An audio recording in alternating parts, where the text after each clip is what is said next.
Check, you have a long foreign policy experience. So if you look back, do you think that Berhagen Netanyahu and his extremist government, including an openly racist member like Ben Gvir, supplying them with lethal weapons that killed 70% of women and children, excluding the defensive weapons, was it successful?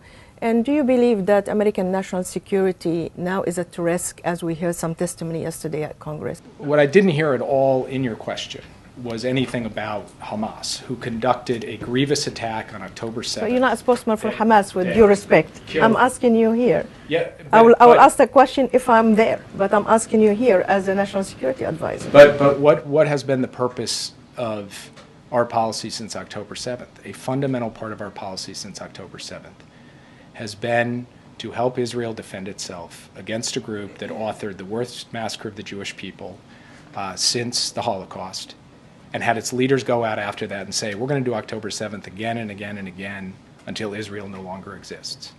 And from our perspective, Israel had a right and an obligation to take action against Hamas.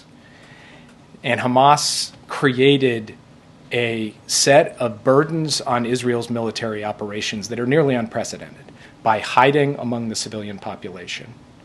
And that made it more difficult for Israel to conduct its military operations. It did not take away Israel's responsibility to take every possible step to protect innocent people, and far too many innocent people, including women and children, died. And the president spoke to this, I thought, quite powerfully on Thursday night. And we are very mindful of it.